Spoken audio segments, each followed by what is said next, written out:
Something is happening in grocery stores right now that doesn't look like anything from the outside. The shelves aren't bare. The lights are still on. Nobody's panicking in the aisles. But if you knew exactly which 9 foods to look for, and you walked through your local store today, you would start noticing gaps. Quiet ones. A row that used to be 3 deep now sitting at 1. A format that used to come in multiple sizes now only available in the small. That's how this kind of shortage actually begins. Not with a headline. With a shelf that's slowly getting thinner and nobody saying a word about it. Canned coconut milk. Before anyone scrolls past this one, I want to acknowledge something. Canned coconut milk does not sound like a survival priority. It sounds like something you buy twice a year for a specific recipe and then forget about until you find the expired can wedged behind everything else in the cabinet. I get it. Stay with me, because the reason it's on this list has almost nothing to do with Thai curry. Here's what's actually happening. Southeast Asia produces the overwhelming majority of the world's commercial coconut supply. Thailand, Indonesia, and the Philippines collectively account for the vast majority of global coconut output. All 3 regions have faced compounding agricultural pressure over the last several years. Irregular rainfall, prolonged dry spells followed by flooding, and shifting seasonal temperatures have reduced both the quantity and quality of coconut yields. These aren't isolated weather events. They're becoming a recurring pattern with no clean resolution in sight. At the same time, processing capacity has consolidated. Fewer facilities are handling more of the supply chain, which sounds efficient right up until one of those facilities faces a disruption. When consolidation meets crop pressure, the margin for error disappears fast. Then add demand. The plant-based movement has driven a genuine, sustained increase in coconut milk consumption across North America and Europe. People who never bought coconut milk in 2010 are buying it weekly now, not for a recipe, but as a routine dairy substitute for coffee, cereal, and smoothies. That demand increase didn't come with a corresponding expansion in processing infrastructure. The capacity simply wasn't built to match it. The result is what you're already starting to see. Partial rows, gaps between cans, the name brand present, the store brand gone. Prices moving up quietly with no announcement attached. Here's why it earns its place. A can of full-fat coconut milk contains roughly 400 calories, almost entirely from fat. In a food supply leaning heavily on rice, pasta, beans, and canned vegetables, that fat content is not a concern. It's an asset. Your body cannot absorb fat-soluble vitamins A, D, E, and K without dietary fat present. Most pantry staples contain almost none. Coconut milk fixes that gap while making everything around it taste considerably better, which is not a small thing when variety has already narrowed. 2 to 5 years unopened. No refrigeration. Works in soups, rice dishes, baked goods, and coffee. When you see the large cans in stock, buy more than you plan to. That's the format disappearing first. Rolled oats in bulk format. Yes, oats, the food your grandmother swore by, your fitness app won't stop recommending, and you have probably walked past 17 times in the bulk section without putting a single scoop in a bag. Oats are so consistently available and so reliably cheap that most people have never once considered them as something that could become difficult to find. That's exactly the kind of assumption worth examining right now. Here's the supply picture. Canada's prairie provinces, Saskatchewan, Alberta, and Manitoba function as the primary growing region for North America's oat supply. That region has faced repeated drought conditions over the last several years that have measurably reduced yields. Not to crisis levels, not yet, but consistently enough that production volumes have trended downward while demand has moved in the opposite direction. The demand increase isn't subtle. The whole grain nutrition movement, the explosion of oat milk as a mainstream dairy alternative, and a genuine shift in breakfast habits have all pushed oat consumption significantly higher than it was a decade ago. And here's the part most people haven't considered. Commercial oat milk production draws from the same raw ingredient pool as the rolled oats on the grocery shelf. When oat milk manufacturing scales up, it does so partly at the expense of what reaches the bag in the cereal aisle. The bulk format specifically is the one quietly contracting. Single-serving flavored packets remain widely stocked because the margins are better. Large format rolled oats, the ones that actually make sense for building any kind of real supply, are the ones showing inconsistent availability and rising wholesale prices. The storage case is worth pausing on. Sealed in an airtight container with an oxygen absorber, rolled oats remain nutritionally viable for 25 to 30 years. 30 years. That's not a marketing claim. It's a documented outcome of low moisture content combined with proper oxygen exclusion. Most people storing oats in the original bag in a cabinet are getting 2 to 3 years. The difference between those two outcomes is a $15 investment in containers. Buy the large format while it's there. Seal it properly when you get home. That one step changes everything about what you actually have. Canned chickpeas. The hummus jokes write themselves here, so I'm going to acknowledge that and move directly past it, because the actual supply story behind canned chickpeas is more interesting than anything a hummus joke could accomplish. Chickpeas, also called garbanzo beans depending on which aisle of which store you're standing in, are one of the most nutritionally dense legumes available at a grocery store. Per gram of protein, they compete directly with meat at a fraction of the cost. A single can delivers roughly 15 grams of protein, significant fiber, and meaningful amounts of iron, folate, and manganese. In any food supply built around shelf-stable ingredients, that nutritional profile is not optional. It's foundational. Here's the supply problem. Global chickpea production is heavily concentrated in a small number of countries. India accounts for the largest share of worldwide production by a significant margin. Australia, Turkey, and Pakistan collectively cover most of the rest. That geographic concentration creates exactly the kind of single-point vulnerability that tends to go unnoticed right up until something disrupts one of those sources. And disruptions have been occurring. Drought conditions in key Australian growing regions have reduced yields across multiple consecutive seasons. Indian domestic policy on chickpea exports has shifted in response to internal price pressures, intermittently restricting what reaches the international market. Then layer the manufacturing side on top of that. Steel and aluminum costs have risen substantially over the last 3 years.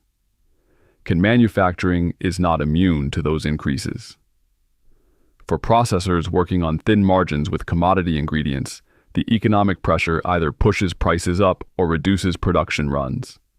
Frequently both. Canned chickpeas are not a high-margin product under normal conditions. When input costs rise, they're among the first items where manufacturers reduce run frequency or quietly shrink the available formats. The demand side has been moving steadily in one direction. Plant-based eating has shifted from a niche habit to a mainstream pattern across a wide demographic range. Chickpeas are among the primary beneficiaries of that shift in terms of consumer attention, which means the supply pressure is arriving at exactly the moment demand is at a historic high. What to do with this information practically? Buy canned chickpeas when you see them fully stocked. They carry a shelf life of 3 to 5 years in reasonable storage conditions. They integrate into almost every cuisine format on the planet. Soups, stews, grain bowls, roasted as a snack, mashed as a spread, simmered with bouillon and a small amount of fat into something that qualifies as an actual dinner. The versatility is real, and in a situation where variety is already limited, that versatility carries weight that goes well beyond the nutritional label. Freeze-dried eggs. Freeze-dried eggs sound like something from a science fiction prop department. They are not. And if you've been watching fresh egg prices over the last 2 years, You already know that the category they belong to has become one of the most genuinely disrupted protein sources in the American food supply. Let's start with the fresh egg situation, because it's the foundation for what's happening in the shelf-stable category. Avian influenza, specifically the highly pathogenic strain that began moving through commercial poultry flocks in 2022, has resulted in the culling of well over 100 million birds across the United States alone. That number is documented, not estimated. The economic and supply consequences have been direct and measurable. Fresh egg prices reached historic highs that most households felt immediately at the grocery store. The flock rebuilding process takes time. You can't simply restock a laying hen operation overnight. Freeze-dried eggs entered that situation as the obvious shelf-stable alternative, and demand responded accordingly. The problem is that freeze-dried egg production capacity wasn't built to absorb that kind of demand spike. Freeze-drying is an energy-intensive, time-intensive process. The equipment is specialized and expensive. You can't scale a freeze-drying facility the way you'd scale a warehouse. When demand accelerates faster than production capacity can follow, supply tightens and prices rise. That's the current state of the freeze-dried egg market. Here's what makes freeze-dried eggs genuinely worth understanding rather than dismissing. A single number 10 can of freeze-dried whole eggs contains the equivalent of between 144 and 200 eggs depending on the brand. Unopened, that can carry a shelf life of 25 years or more. Opened and resealed, the contents remain viable for 1 to 2 years. The eggs reconstitute with water and perform functionally in cooking and baking with almost no adjustment to recipes. Scrambled, they're different from fresh. In baking, most people couldn't identify them. The protein case is straightforward. 6 grams per egg, all essential amino acids, fat-soluble vitamins including A, D, E, and B12. In a food supply short on animal protein, eggs in any format fill a gap that plant sources can only partially address. The window for finding freeze-dried eggs at reasonable prices is narrowing. That's not a sales pitch, it's a supply and demand observation. When you find them at a price that makes sense, buy more than one can. Apple cider vinegar in large format. Before anyone in the comments gets ahead of me here, let me be direct. This is not about the folk remedy claims. There are enough corners of the internet devoted to that conversation, and this is not one of them. What apple cider vinegar in large format containers represents on this list is something considerably more practical. A multi-use, shelf-stable item with genuine food preservation value that is quietly becoming harder to find in the size that actually makes sense to store. Here's the supply picture. Apple production in the United States is geographically concentrated. Washington State produces the majority of the country's commercial apple crop. That region has faced back-to-back growing seasons disrupted by late frosts, heat events, and irregular precipitation. When apple harvest volumes drop, the downstream effect on apple-derived products, juice, cider, and vinegar follows with a delay of 1 to 2 seasons as processors work through existing inventory before the shortage becomes visible at retail. The container problem compounds the ingredient problem. Large format glass containers, the gallon jugs that represent the most cost-effective and practical purchase size for apple cider vinegar, have been caught in the same glass and plastic supply chain disruptions that have affected multiple categories of packaged goods over the last 3 years. Manufacturers facing production cost increases make predictable decisions. They protect the smaller, higher margin sizes and reduce runs on the large format. Small bottles of apple cider vinegar remain widely available. The gallon size is the one showing inconsistent stocking and rising prices. Here's why this belongs on a serious list. Vinegar is one of the oldest food preservation tools in human history. The acetic acid content inhibits bacterial growth and creates an environment where most pathogens cannot survive. You can extend the functional life of vegetables through pickling. You can use it as an effective surface sanitizer. It functions as a meat tenderizer, a flavor builder in cooked dishes, and a salad component requiring nothing else. In a situation where resources are constrained, one item covering that many categories simultaneously is not an incidental convenience. It's a strategic asset. Apple cider vinegar stored in a cool, dark location does not expire in any practical sense. The acidity that makes it useful also makes it inherently self-preserving. A gallon purchased today and stored correctly will be just as functional in 10 years as it is right now. That's the kind of shelf stability that earns its place in a serious pantry plan regardless of what happens to grocery store inventory. When you see the large format available, buy it.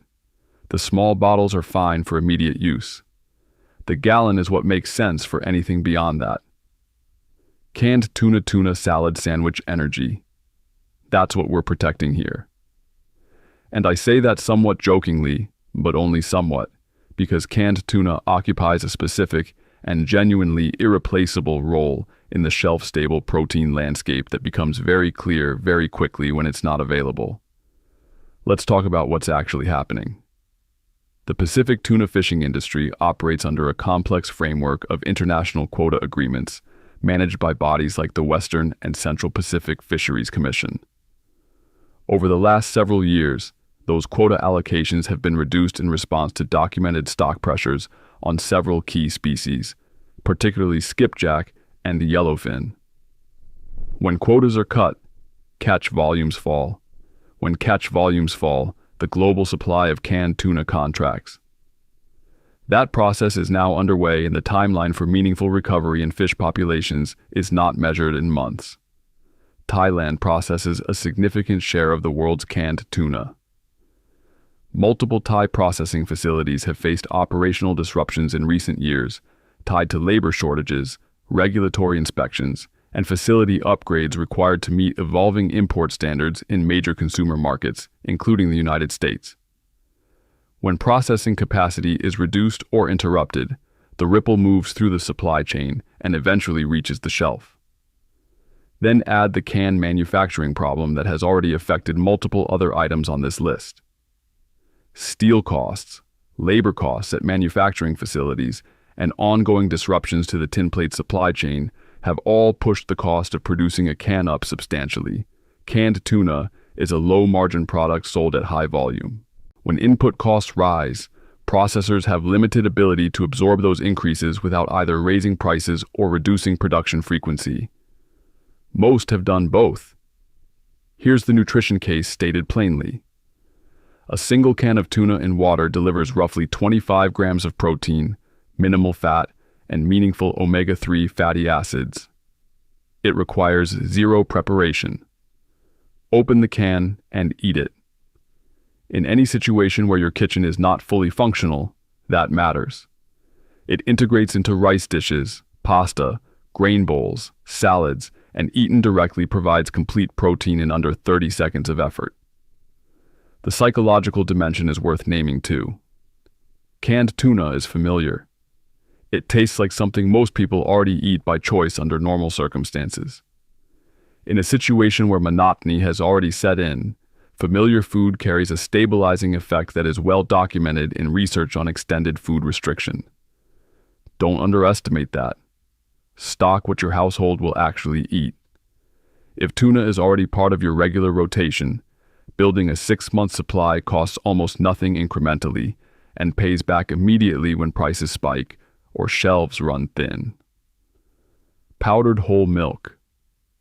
Here's a distinction that most people have never had reason to make, and it's the one that explains why this item lands at number 3, instead of simply pointing you toward the powdered milk already sitting on the shelf at every major grocery store. Non-fat dry milk has been a pantry staple and emergency food recommendation for decades. It's widely available, reliably stocked, and well understood. That's not the product this entry is about. Powdered whole milk, which retains the fat content of fresh whole milk rather than removing it during processing, is a different product with a meaningfully different nutritional profile and a considerably more complicated supply picture. The fat content is not incidental. It's the point.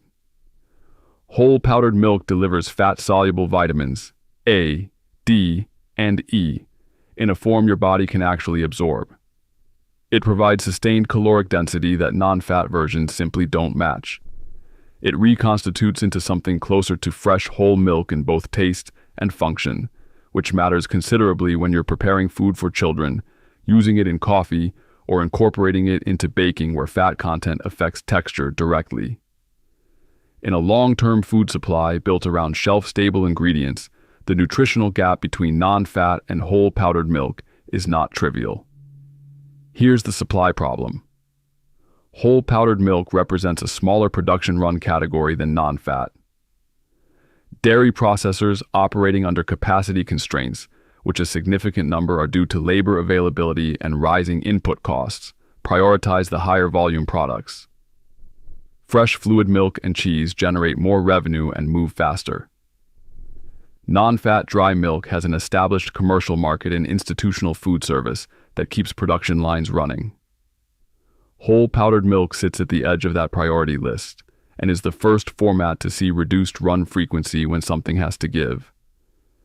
The shelf life for whole powdered milk, properly sealed in an airtight container with an oxygen absorber, runs between 2 and 5 years, somewhat shorter than non-fat due to the fat content, which is more susceptible to oxidation over time. Stored in a cool, dark location in sealed mylar bags or nitrogen-flushed cans, that window extends further. It's worth the additional storage attention because what you're preserving is genuinely useful in ways that non-fat doesn't replicate. For households with young children, elderly family members, or anyone with higher caloric needs, this is not an optional category. Dairy provides calcium, protein, and fat in a combination that is legitimately difficult to fully replace from other shelf-stable sources. Whole powdered milk is the format that actually delivers that combination. When you find it in large format containers, treat it as a priority purchase. Bulk white sugar has a reputation problem in the preparedness space. People hear stock sugar, and the mental image that forms involves a person in a bunker, surrounded by 5-gallon buckets, which is both unnecessary and not the point. This is considerably more straightforward than that, and the supply situation behind it is real enough that it deserves a clear-eyed look without the baggage. Here's the agricultural picture. The United States produces sugar from 2 primary sources: sugarcane grown predominantly in Louisiana, Florida, and Hawaii, and sugar beets cultivated across the Midwest and Pacific Northwest. Both have faced significant weather-related pressure in recent years. Louisiana's sugarcane crop has been disrupted by back-to-back hurricane seasons that damaged harvest timing and reduced yield quality. Florida's sugarcane production has faced its own combination of weather events and labor pressures that have affected output volumes. Midwest beet sugar regions have dealt with drought conditions that have pushed yields below historical averages across multiple consecutive seasons. None of these events individually constitutes a catastrophic collapse, but each one reduces the total domestic output at a time when global sugar markets are also under pressure from production disruptions in Brazil, which is the world's largest sugar exporter, and India, the second largest. When domestic and international supply are both contracting simultaneously, the pricing pressure compounds and the availability picture tightens. Here's the specific detail worth paying attention to. Small bags of white sugar remain widely available. The format disappearing first is the large bulk bag, 5 pounds and above, at consistent, stable pricing. That's the format that matters for building any kind of real supply, and it's the one showing the most volatility in both price and availability at the wholesale level. The utility of sugar beyond sweetening is something most people have never needed to think about, but it's worth understanding. Sugar is a natural preservative. High sugar concentrations create an osmotic environment that inhibits bacterial growth, which is the principle behind jams, preserves, syrups, and candied fruits that remain shelf-stable without refrigeration. In a situation where you're trying to extend the life of other food, sugar is a functional tool, not just a pantry ingredient. It also provides rapid caloric energy that the body can mobilize faster than complex carbohydrates, which has direct practical value under physical or mental stress. Pure white sugar stored in a sealed, airtight container in a cool, dry location has an indefinite shelf life. It does not degrade. It does not become unsafe. It simply waits. Buy the large format while it's consistently available.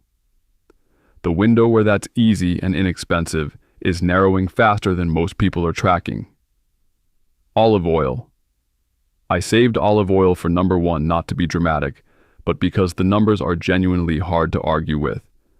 And once you see the full picture, the combination of production collapse, pricing trajectory, adulteration risk, and irreplaceable nutritional function, you'll understand why this isn't just the top item on this list.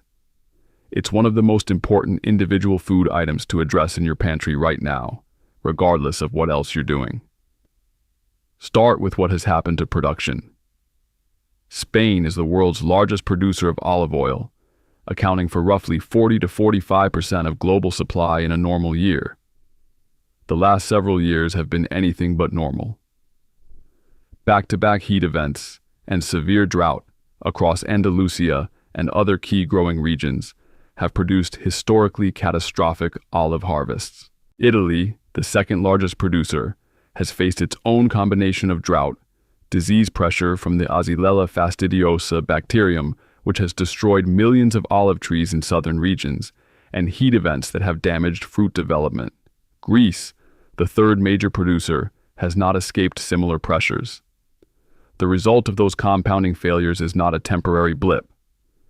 Olive trees take years to fully recover from severe drought stress. Trees damaged or killed by disease or extreme heat take a decade or more to replace at productive maturity. The supply reduction being experienced now reflects damage done over multiple seasons, and the recovery timeline is measured not in months, but in years. That is the core of why this item lands at number one. The pricing reflects all of it. In many markets across the United States, a quality bottle of extra virgin olive oil has more than doubled in price over the last 2 to 3 years. That's not rounding. It's a documented, consistent trend across retail channels and wholesale reporting. And there is no credible supply-side argument for meaningful price relief in the near term given the production picture just described. There is also an adulteration problem that deserves direct attention. Olive oil is one of the most commonly adulterated food products in global trade. The practice of diluting or completely replacing olive oil with cheaper seed oils and relabeling it as extra virgin is well documented and has been the subject of regulatory action in multiple countries, including the United States. As genuine olive oil becomes scarcer and more expensive, the economic incentive to adulterate increases proportionally. Buying from established producers with verifiable origin certification is not a premium preference in this environment. It's a quality assurance decision. Here's the nutritional case stated as plainly as possible. Dietary fat is not optional. The human body requires fat to absorb vitamins A, D, E, and K. It needs fat for hormone production, neurological function, and sustained cellular energy. Most core shelf-stable foods, rice, pasta, beans, lentils, canned vegetables, contain almost no fat. A pantry built around those staples without an adequate fat source will produce real, measurable nutritional deficiencies within weeks regardless of total calorie intake. Olive oil fills that gap while simultaneously making everything around it more palatable and more nutritionally complete. Beyond the fat content, extra virgin olive oil contains oleocanthal and oleuropein, compounds associated with anti-inflammatory effects that have been the subject of extensive peer-reviewed research. This isn't folk medicine. It's one of the most studied dietary components in the nutritional literature. The storage case is straightforward. Olive oil stored in a cool, dark location in a sealed container, away from light and heat, remains stable for 1 to 2 years past its production date. A practical system. Keep 2 to 3 liters stored. Rotate by pulling the oldest bottle every 6 to 8 weeks and replacing it immediately. That discipline maintains a fresh, usable supply without waste. Buy it now at whatever volume your budget and storage allow. The pricing trend is not reversing. The production recovery is not imminent. The window for acquiring quality olive oil at anything close to the prices of 3 years ago is closing, and it may not reopen on any timeline that makes waiting a reasonable strategy. Here's what ties all 9 of these items together. Every one of them fills a gap that standard preparedness advice leaves open. Not the obvious staples. Rice and beans have been covered 1,000 times. These are the gaps inside those gaps. The dietary fat your body needs to absorb vitamins. The protein diversity that legumes alone can't deliver. The flavor that determines whether your stored food is something your household actually eats or something that quietly expires in the back of a cabinet. Calories are necessary, but calories without fat, without variety, without flavor, don't sustain health or morale across any meaningful stretch of disruption. That's the distinction most stockpiling guides never get around to making. The approach here is not dramatic. On each of your next 3 grocery trips, add 2 items from this list to your cart. 2 items, that's it. At a normal household budget, the addition is barely noticeable. Done consistently across 3 trips, you'll have built a real, functional buffer around the exact nutritional gaps that most food reserves leave exposed.